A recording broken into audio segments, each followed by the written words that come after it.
이 새벽에 다리에 쥐가 나다니. 어떻게 해야 하지? 여보세요. 응급실인가요? 지금 다리가 너무 아파서 잠을 잘 수가 없어요. 빨리 도와주세요. 밤중에 갑자기 다리에 찾아오는 그 찢어질 듯한 고통 때문에 이런 절규를 하며 응급실에 전화를 거신 적이 있으신가요? 그 순간 마치 송곳으로 찌르는 듯한 고통에 온몸이 굳어버리고 어떻게 해야 할지 몰라 그대로 꼼짝없이 누워만 있었던 기억이 있으실 겁니다.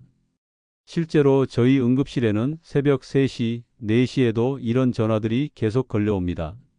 70대 할머니가 울먹이는 목소리로 다리가 너무 아파서 죽을 것 같다고 하시거나 80대 할아버지가 발을 움직일 수 없을 정도로 근육이 굳어버렸다고 호소하시는 경우 말입니다. 그런데 놀라운 것은 이런 분들 중 상당수가 병원에 도착하기 전까지는 이런 증상을 그냥 나이 탓으로만 돌렸다는 점입니다. 대부분의 분들이 이런 경험을 그저 나이 들면서 생기는 자연스러운 증상이라고 여기거나 물을 조금 더 마시면 괜찮아지겠지 하며 대수롭지 않게 넘기곤 합니다. 하지만 오늘 제가 말씀드릴 내용은 여러분이 지금까지 단순한 근육 문제라고 생각했던 그 증상이 사실은 우리 몸이 보내는 심각한 경고 신호일 수 있다는 것입니다. 안녕하세요. 47년간 응급의학과에서 환자들을 돌봐온 전문의 김진욱입니다. 지난 수십 년간 응급실에서 수많은 환자분들을 만나면서 깨달은 것이 있습니다. 다리에 반복적으로 쥐가 나는 증상을 단순한 근육 문제로만 보기에는 너무나 위험한 경우들이 많다는 점입니다. 얼마 전 제가 경험한 한 사례를 말씀드리겠습니다. 76세의 이영호 어르신이 새벽 4시에 응급실로 오셨습니다. 며칠 전부터 다리에 자주 쥐가 나고 붓기까지 생겼는데 그날 밤에는 도저히 참을 수 없을 정도로 아팠다고 하셨죠. 처음에는 나이가 들어서 그런가 보다 하고 대수롭지 않게 여기셨다고 합니다. 심지어 아들이 병원에 가자고 해도 괜찮다며 거부하셨다고 하더군요. 하지만 정밀 검진 결과는 충격적이었습니다. 심부정맥 혈전증이었던 것입니다. 혈관 속에 피덩어리가 생겨서 혈액순환을 막고 있었던 상황이었죠. 만약 조금만 더 늦었다면 그 혈전이 폐로 이동해서 생명을 위협하는 폐색전증으로 발전할 수 있었던 매우 위험한 상황이었습니다. 어르신은 그제서야 왜 며칠 전부터 다리가 이상했는지 알겠다고 하시며 다행히 병원에 왔다고 안도하셨습니다.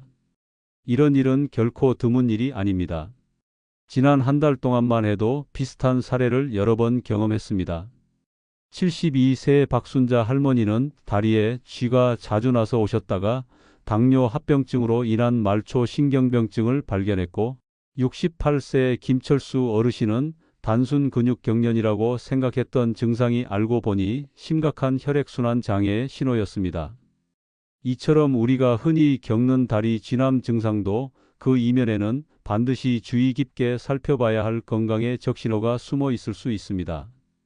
60세 이상 어르신들 중 상당수가 잠들다가 다리에 쥐가 나서 깜짝 놀라 깬 경험이 있다고 합니다. 어떤 분들은 일주일에 서너 번씩 이런 일을 겪으면서도 그냥 참고 지내시는 경우도 있죠.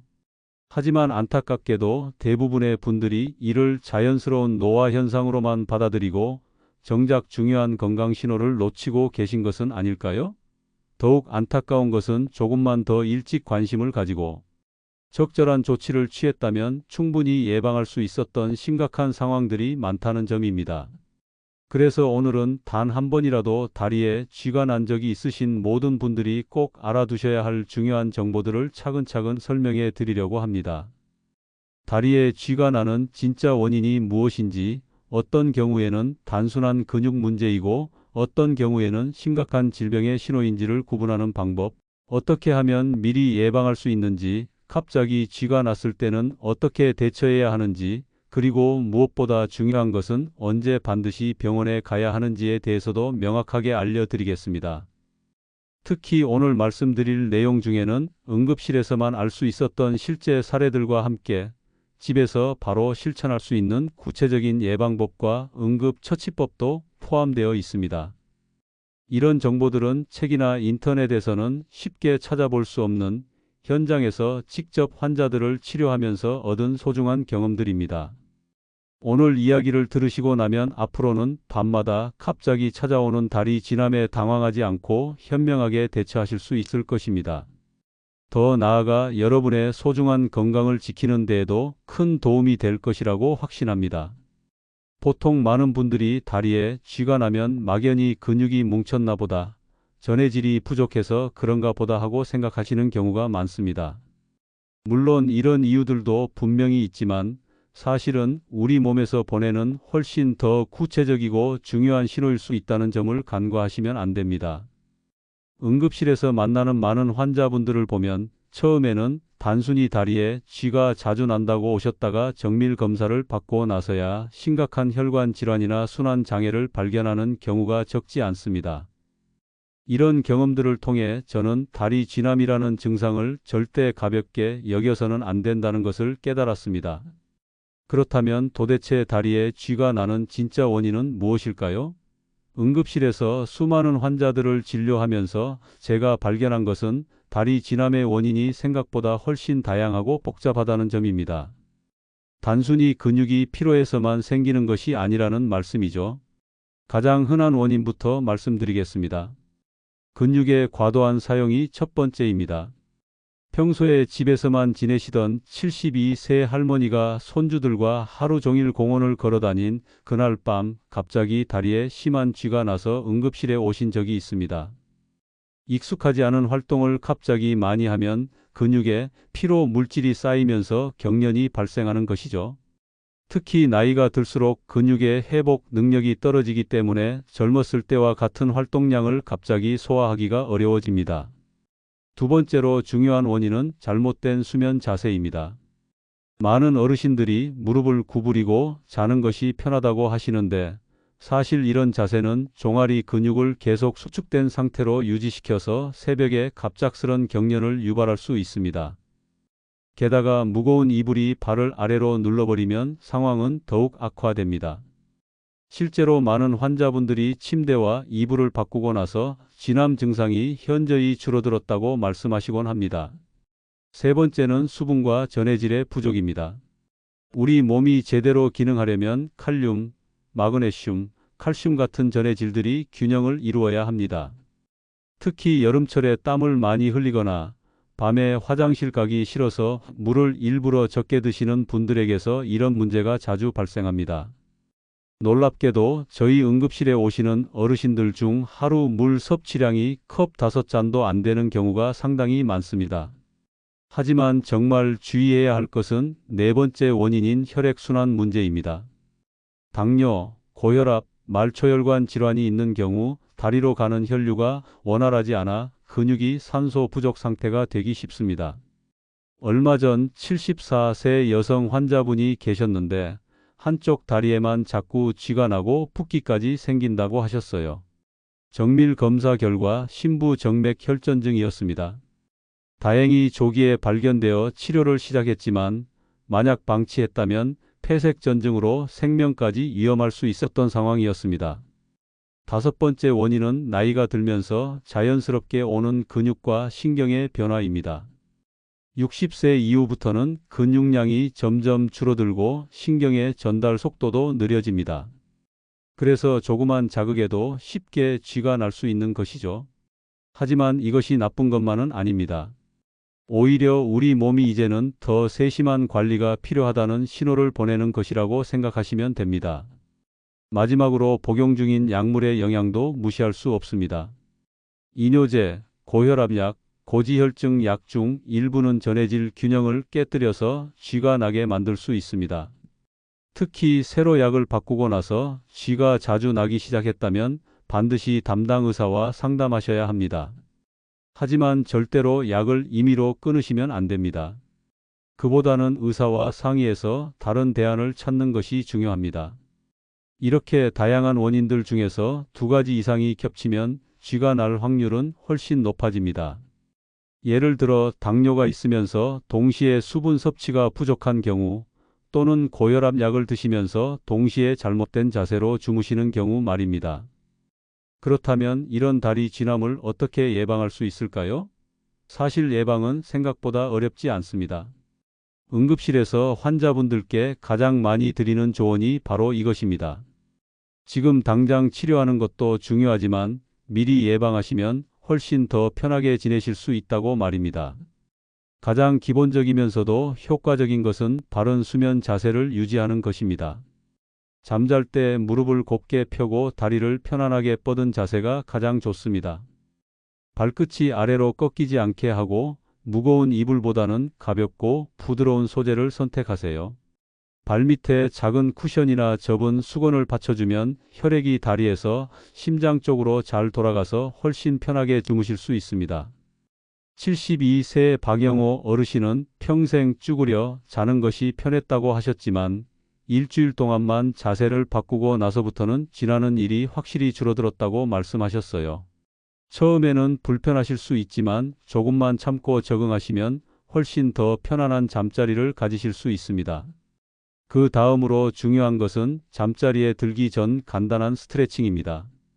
단 5분만 투자해서 가볍게 다리 스트레칭을 해주시면 근육이 이완되고 혈액순환이 좋아져서 치리 예방에 탁월한 효과가 있습니다.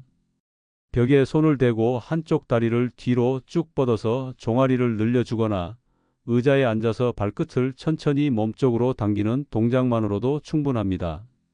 수분과 전해질 섭취도 매우 중요합니다. 하루에 물을 1리터 반에서 2리터 정도 천천히 나눠서 드시는 것이 좋고 취침 2시간 전부터는 조금씩 줄이시면 야간 배뇨를 줄이는 데 도움이 됩니다. 전해질 보충을 위해서는 바나나, 시금치, 감자, 유제품, 견과류 같은 음식들이 좋습니다.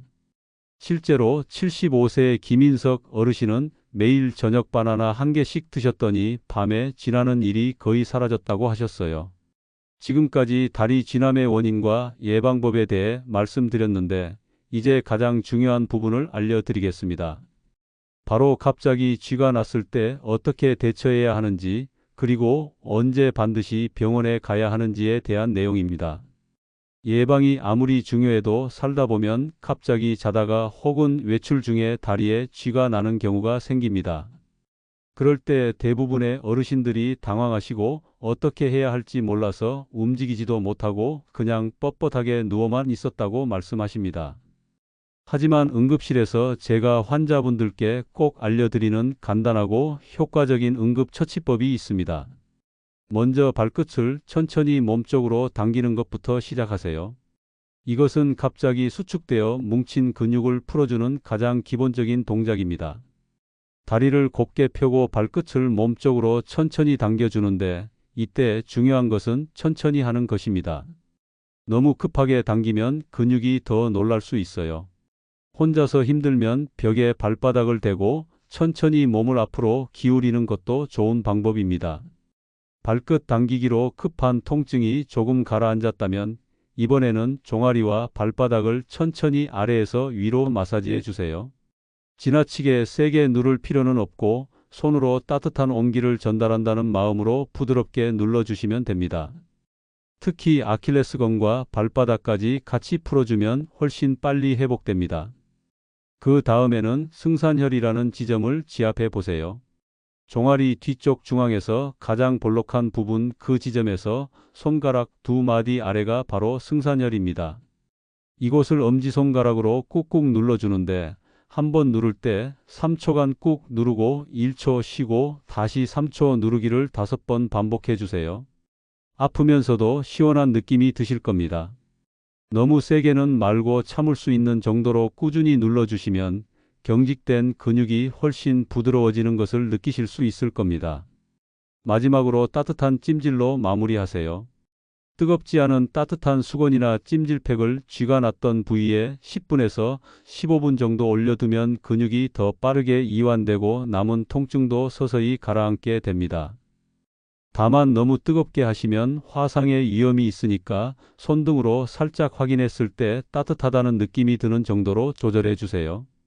하지만 무엇보다 중요한 것은 언제 반드시 병원에 가야 하는지를 아는 것입니다.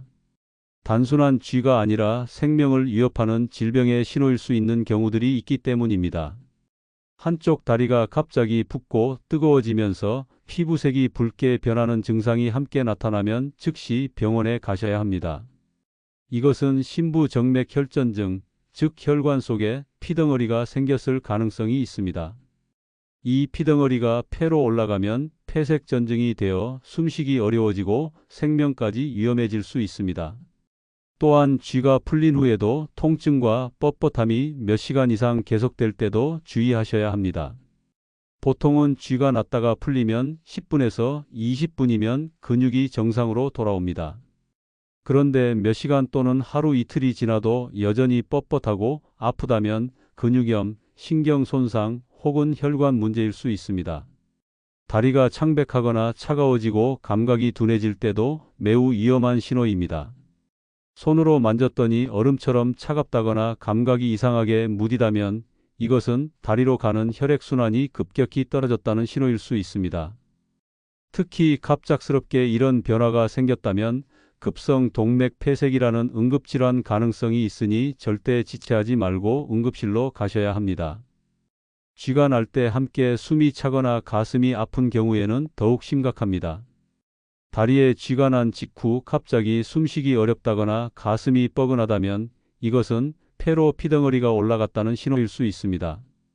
폐색전증은 생명을 위협하는 응급 상황입니다. 이런 경우는 119에 바로 연락하셔야 하고 스스로 움직이시기보다는 도움을 요청하셔야 합니다. 마지막으로 쥐가 자주 나면서 다리 힘이 약해지거나 마비되는 느낌이 들 때도 위험합니다. 예를 들어 걷다가 자꾸 다리가 휘청거린다거나 감각이 둔해지고 잘 느껴지지 않는다면 이것은 척추신경이 눌렸거나 신경이 손상된 상태일 수 있습니다. 이런 경우에는 정밀 검사가 필요하고 조기에 발견하면 회복이 가능하지만 늦어지면 마비로 이어질 수도 있기 때문에 반드시 진료를 받아야 합니다. 응급실에서 환자분들을 보면서 가장 안타까운 것은 조금만 더 일찍 오셨다면 훨씬 쉽게 치료할 수 있었을 상황들을 많이 보게 된다는 점입니다. 좀 쉬면 괜찮겠지 하고 넘기지 마시고 단 한 번이라도 위험한 증상을 경험하셨다면 반드시 전문의 진료를 받으시길 권합니다. 마지막으로 많은 분들이 궁금해하시는 몇 가지 질문에 대해 답변 드리겠습니다. 운동을 하면 오히려 다리에 쥐가 더 잘 나는 것 아니냐고 물어보시는데 갑작스럽고 무리한 운동은 쥐가 날 수 있지만 규칙적이고 적당한 운동은 오히려 근육을 강화해서 쥐를 예방해 줍니다. 운동 전후에는 꼭 스트레칭해 주시고 물과 전해질 보충도 잊지 마세요. 바나나가 예방에 진짜 도움이 되는지도 많이 물어보시는데 실제로 도움이 됩니다. 바나나에는 칼륨이 풍부해서 근육 기능을 도와줍니다. 취침 한두 시간 전 바나나 한 개는 어르신들께 정말 좋은 간식입니다. 오늘 말씀드린 모든 내용을 정리하면 다리에 쥐가 나는 것은 근육 과다 사용, 잘못된 자세, 수분 부족, 나이에 따른 변화, 혈액순환 장애, 약물 영향 등 여러 원인이 있고 바른 수면 자세, 취침 전 스트레칭, 충분한 수분 섭취, 자세 교정, 약물 점검으로 예방할 수 있으며 갑자기 쥐가 났을 때는 발끝 당기기, 마사지, 승산혈 지압, 따뜻한 찜질로 대처할 수 있습니다. 하지만 붓기와 열감, 장시간 지속되는 통증, 창백하고 차가운 다리, 숨참과 가슴 통증, 힘 빠짐과 마비 증상이 있다면 절대 넘기지 마시고 즉시 병원에 가셔야 합니다. 건강은 알고 준비하는 사람이 훨씬 덜 고생합니다. 오늘 알려드린 내용들을 가족분들께도 꼭 전해주시고 평소에 실천하셔서 편안한 밤을 보내시길 바랍니다. 혹시 오늘 내용 중에서 직접 경험해 보시고 효과가 있었던 방법이나 추가로 궁금한 점이 있으시면 댓글로 남겨주세요. 여러분의 소중한 경험과 질문은 다른 분들에게도 큰 도움이 됩니다. 그리고 오늘 영상이 도움이 되셨다면 구독과 좋아요 버튼을 눌러주시고 알림 설정까지 해주시면 앞으로도 건강에 꼭 필요한 정보를 가장 빠르게 받아보실 수 있습니다. 여러분의 작은 관심이 더 많은 분들께 도움이 되는 콘텐츠를 만드는 큰 힘이 됩니다. 편안한 밤 되시고 다리 건강도 마음 건강도 꼭 지키시길 바랍니다. 감사합니다.